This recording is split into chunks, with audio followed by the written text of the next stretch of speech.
I trust that you have been working on the mandate for the year that we're in, and that is to complete a book. You know, the way this thing is, the day I'll just meet with you, I watch your programs. Okay, you watch my programs. Which book have you completed? And I'll be like, So let's start doing all these things now. See, the thing is, there should be a difference between you who watch and follow the bookshelf and those who don't, right? So it's not just about, okay, so I follow your programs. Which one of those caught your interest? No, just generally I follow your programs. You don't follow, you just see my picture. So please do well to complete a book, whether you're writing or you're reading. Please do well to complete a book. I got myself engaged in a conversation recently, and we were talking about completing the book and all that, and went, okay, so I'm just scared. Why would you be scared? And then I asked the question, did you finish your first degree? And the person went, yeah, of course, come on, I'm even done with NYS. Yeah, hey, you have completed the book, whether you like it or yes. Did you not write a thesis? Did you not write a project? Yes, I think that's the term around this area. It's project, right? You finished your project. So definitely you've completed a book. Or you did that for a mark. You did that for the lecturer's grade. You did that because you wanted to get a score. You did that because you wanted to get your degree, because you wanted to get your certificate. Do this for other reasons. Do this to push out information out there other than that assignment that you know that you're going to be getting the degree or something. Just do this doing sake. That's if you're writing. It's not compulsory to write, but it will be beautiful. I mean, to read your writing, isn't it? It is going to be beautiful. So go ahead, do justice to reading and to writing, and making sure that you complete.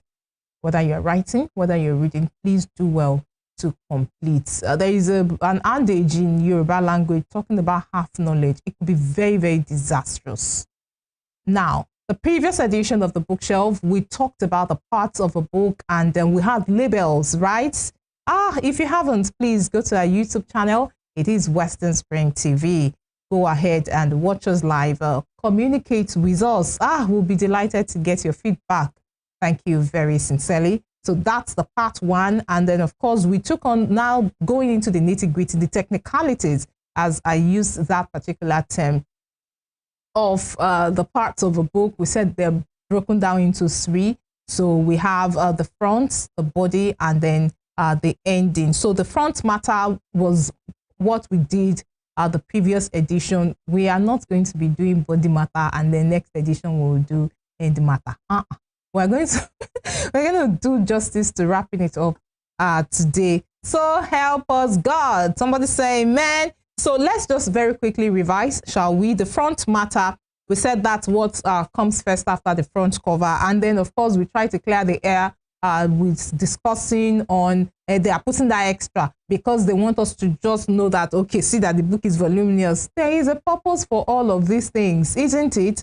So let's move on and look at the revision for the front matter. The title page, that's the one that comes after the cover page. There is a copyright page.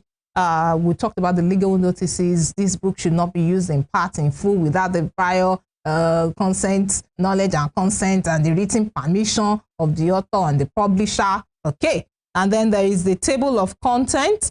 Moving on to the dedication and acknowledgement pages, where we said you appreciate the people who have worked for you, just giving them a mention and just making it, I mean, eternal, as it were, making it eternal, appreciating people and dedication for whose cause did you sit to put pen to paper on this job. Oh, okay, so I'm dedicating it to my parents, I'm dedicating it to my pet. Yeah, I'm dedicating it to the future generation, to the future leader. I'm dedicating it to my friend. I'm dedicating it to myself, you know.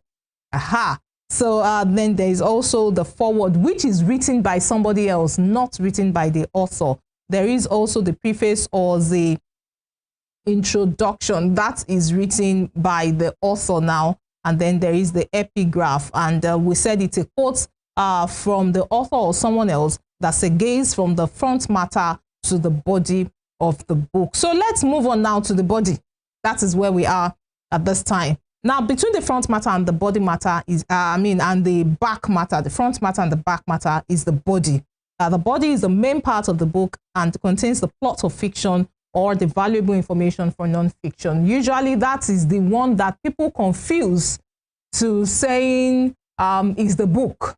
So after the front cover, the back cover, this is the book. So we are seeing that front matter continues to some extent in the what you call the book, the meat, okay? And then there is the back matter, even in part of what you call the meat of it, the book in itself. So between the front matter and the back matter, as I said, is the body of the book, which is the main part of the book, and it contains the plot of fiction or the valuable information for non-fiction. These can also be broken down into prologue. The prologue is the first taste of storytelling your readers get. It's optional.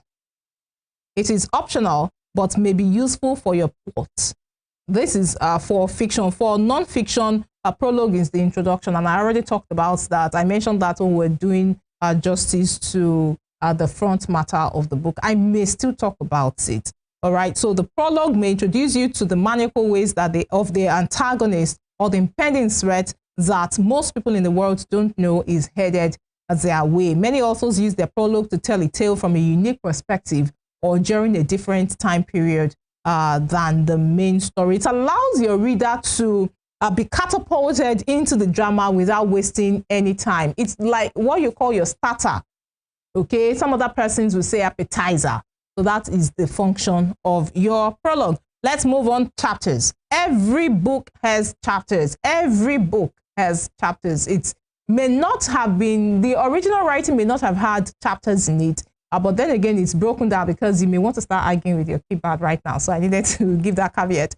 But every part of a book will now eventually be broken down. Take, for example, you have the good books where, when I say good books, you understand what I'm saying, where it's now broken down into chapters and then into verses, just for easy digestion or reference.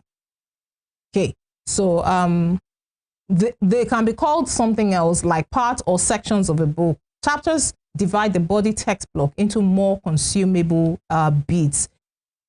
Now, a chapter can really be long or super short. It should be long enough to fully address the scene or the context that you're writing on, and it should be short enough that you don't lose your reader's interest, you don't lose their attention, it doesn't become a bore to them.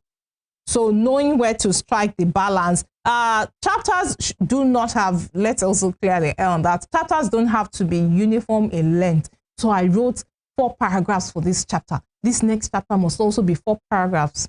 No, it doesn't have to. In fact, some chapters could be 2 pages and you are reading another chapter that's 6. I don't know if you've come across that before. If you have and you're watching us on YouTube and you are watching us live, go to our YouTube page, drop comment. If you are watching us on YouTube, drop comment down below. Thank you very sincerely. Okay, so let's move on. It's also a good idea to keep a consistent format throughout your book so that you don't disorient the reader, except that's the purpose for writing that book, just to confuse the reader. Let's move on to epilogue, still talking about the body matter of the book. An epilogue is the final chapter in a book or a series, whereas the prologue comes before the main body text. The epilogue comes directly after. So we've talked about epilogue, right? And we said it is for fiction. For non-fiction, you have the introduction. So for your epilogue, it comes at the end of your writing, of the setting of the book in itself. Some may argue whether an epilogue is a chapter, but then again, is it not a chapter? You have chapter 1 if it's fiction, for instance, or yeah, if it's fiction, you are having chapter 1, or a memoir, something like that. So you have chapter 1, childhood days, chapter 2, early life in high school, introduction to maybe the bookshelf, right? You want to do something on the bookshelf? So introduction to the bookshelf, my story, the life, okay, the behind the scenes, how I was introduced to the program, how the name was crafted, how we came up with the concept for it and all that. And, you know, we keep breaking, and then you want to now go into my personal, other aspects of my life and all of that. And then by the time you're getting to the epilogue, if you go through your table of contents, you see that epilogue is not categorized under chapters. Let's put that. bear that in mind. Okay, let's go to the back matter of the book. Should we talk about J.K. Rowling's? I was actually trying to avoid J.K. Rowling's. Hey, it is what it is, right? If you like it, you like it. Okay, so epilogues are for fiction. They provide a little story after the main story, and like prologues, they may be told from a unique point of view or a different time. Epilogues are useful for plugging up a plot hole or answering a question that you know your readers will have. Some questions may not have been answered between the chapters going through, and there's just this nagging question coming up. Why, what, where?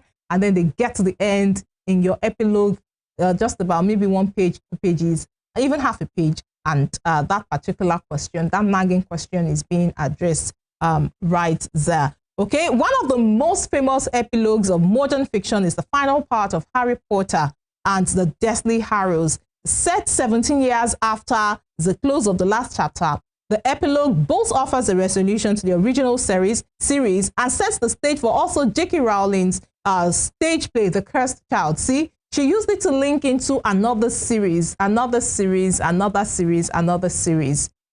Okay, so instead of just continuing, see what we are saying, so it doesn't become a bore. She'd been writing on Harry Potter, just knowing to leave the stage when the ovation is loudest, right? I think that's the whole idea behind her concepts there. And then she felt, okay, let's just do something different, breath of fresh air, different taste from another angle and all that. So she gave an epilogue. Oh, I'm not done. You must patronize me. So she was giving them a hook, all right? Like in music, give them a hook. Okay, so if you're looking to set up a sequel or a series, then the epilogue is a very, very perfect place to pick your reader's interest. So that's that about the body matter. Let's move on to the last one now in the technicalities part of the book, and that is the back matter. Now we've come to the end of the book containing non-story elements such as glossary, author bio, a coming soon page as well.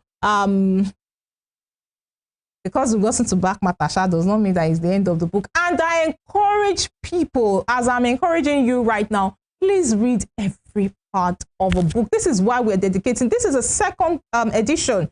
So we're dedicating 2 editions to parts of a book just to show you how important it is. You don't know when you want to represent your school. Are you not having dreams that you want to?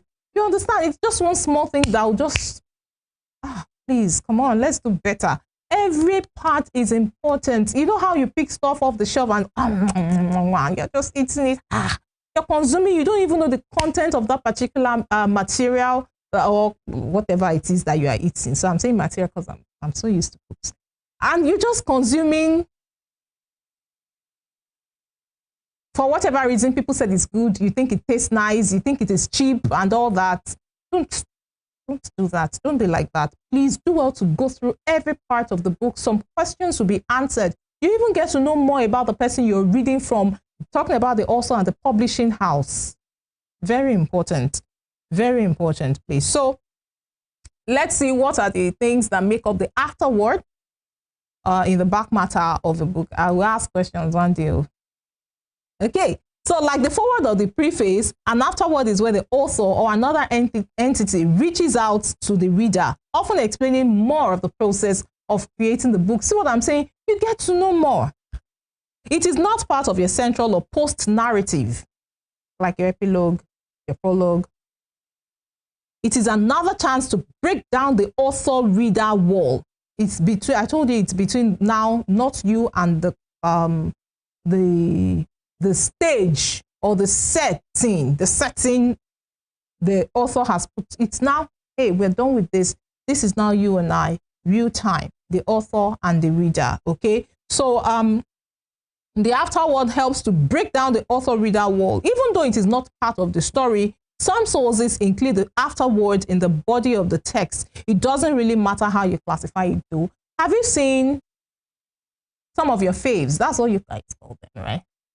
You see some of your faves do some videos or grant some interviews, and they really, really talk about the messy side of their lives. That's the afterword. where they tell you the pains they have to go through. So they broke 20 bones, so they lost their dentition, so they had a burn, so they suffered a loss. So, and they're telling, that's the afterword. It is not part of the story. For those in the movie world, could be, they sold their properties just to be able to have this particular production. It's not part of the story. Sometimes you're like, what's our concern? Well, it helps you to get closer to them, right? That's what the afterword does for you when you read it in a book, and you should start reading it going forward. Okay, so let's move on to appendix or the addendum. It provides extra detail and information about the story or information that was covered in the body. The addendum adds new material after the first printing or first edition, such as the author correcting something from the original. And I really love this part because you get to know that they are not angels. They make mistakes too, showing us those errors and then, helping us understand, okay, so if I made a mistake, do you review your own work? You should start reviewing your own work. Damn me, I didn't write. So what am I reviewing? How you spoke to that person yesterday, go and review it. How you greeted this morning, go and review it. You understand? Those are the things that you review. I get to script some materials and I'm going through, it could even be an immediate review. And I'm like, oh, okay, that's cool. But you could actually have said this and it would be nicer. Well, it's done.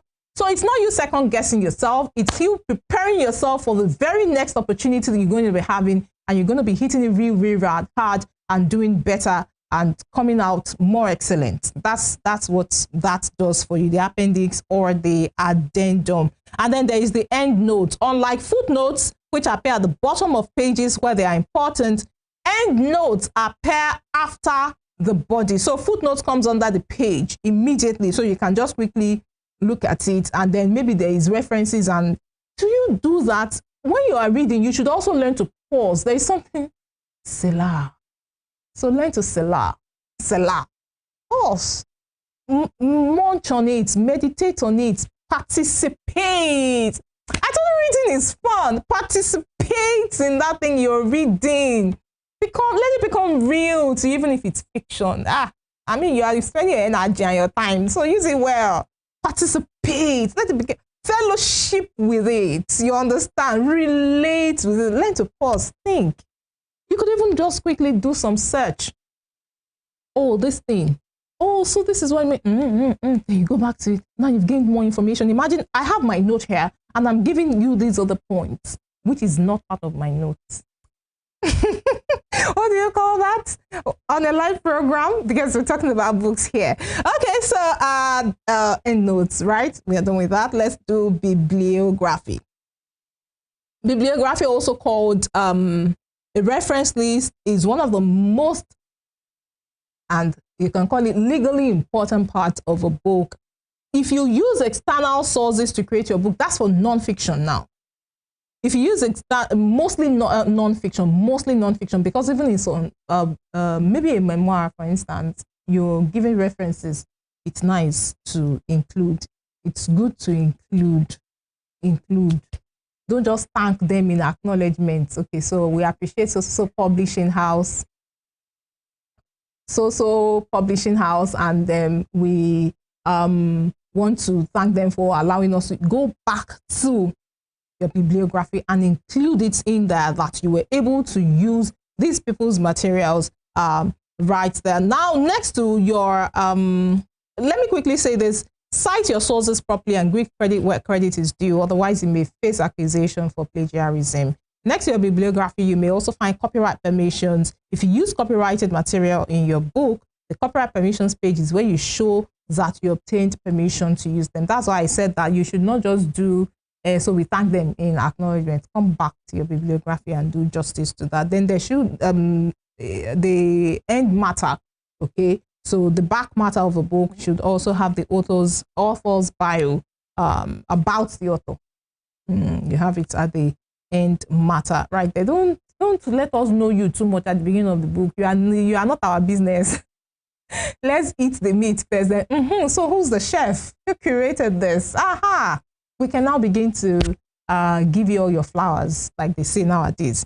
Okay, that's then yes, there is also the coming soon or the read more, also by some other materials by either the author or the same publishing house.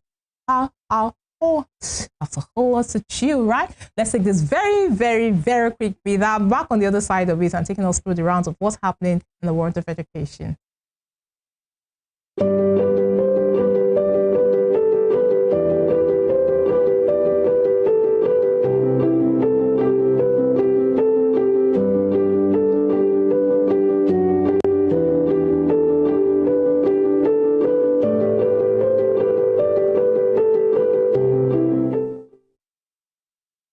Thank you very much for keeping pace with us right here. The bookshelf is taking on the last lap right here on the part 2 of parts of a book. Imagine part 2 of part 3.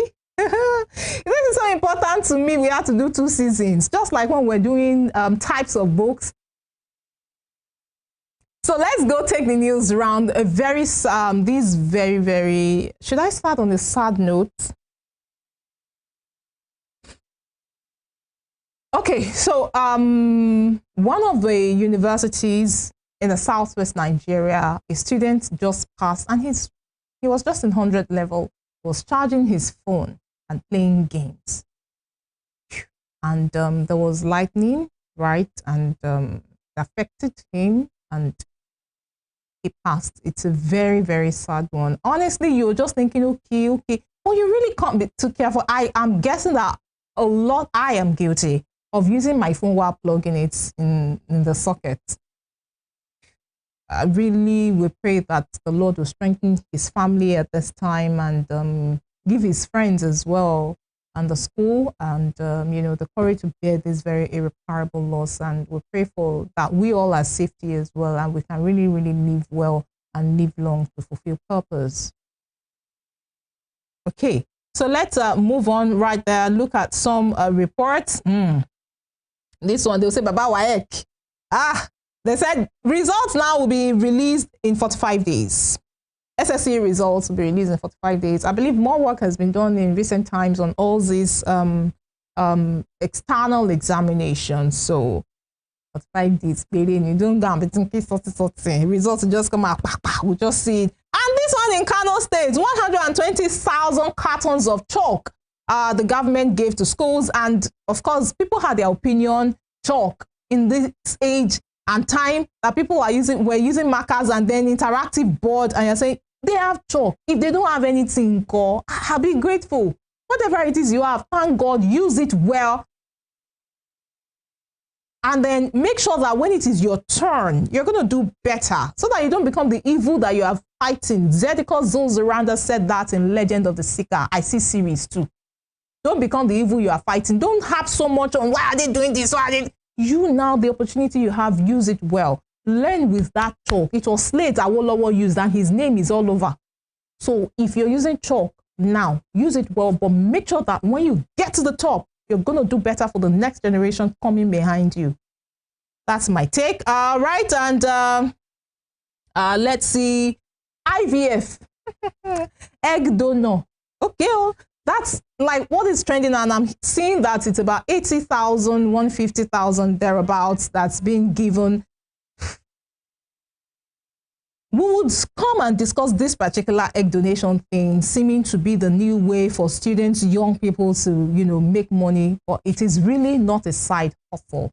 And that's about where we're going to be drawing the curtains today on the bookshelf. Do justice to following us on all our social media platforms. Please drop comments for us. We'll really look forward to your comments and we'll be happy, delighted to interact with you. My name is Damilola Raphael, honored to be your teaching and learning advocate. And I'm saying until next time I see you, it's goodbye and God bless.